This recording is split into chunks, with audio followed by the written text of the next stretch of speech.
તો સુરત જિલ્લામાં ધોધમાર વરસાદ કીમમાં શિવ મંદિરમાં વરસાદી પાણી ભરાયા છે। મંદિરની સામે આવેલા ઘરોમાં પણ વરસાદી પાણી ઘૂસી ગયા છે। મંદિર પરિસર શિવ મંદિર પરિસર કે જ્યાં વરસાદી પાણી મંદિરની અંદર પણ જે લબોલબ પાણી ભરાતા મંદિરની અંદર જે રાખેલી સામગ્રી છે તેને પણ નુકસાન પહોંચ્યું છે। આ સાથે સામેના વિસ્તારમાં નીચાણવાળા વિસ્તારમાં જેટલા પણ ઘરો દુકાનો છે તે ઘરો દુકાનોમાં પણ વરસાદી પાણી ઘૂસી ગયા છે। ઘર વખરીને વ્યાપક નુકસાન પહોંચ્યું છે। આ શિવ મંદિરના આપ દ્રશ્યો જોઈ રહ્યા છો એબીપી અસ્મિતાની સ્ક્રીન પર કે જ્યાં શિવ મંદિરમાં પણ જે પાણી છે ઘૂંટણ સમા તે ભરાયા છે। આ ઘરની અંદરના દ્રશ્યો પણ આપને એબીપી અસ્મિતા બતાવી રહી છે।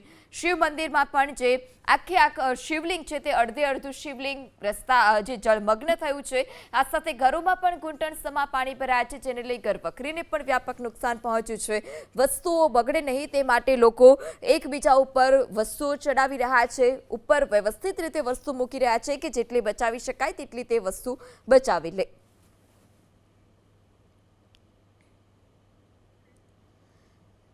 ત્યારે સુરતના કીમમાં ભારે વરસાદને પગલે અનેક નીચાણવાળા વિસ્તાર કે જે જળમગ્ન થયા છે। ઘર હોય, આ સાથે મંદિર પરિસર હોય, દુકાનો હોય, તમામ જગ્યા પર વરસાદી પાણી ઘૂસી ગયા છે।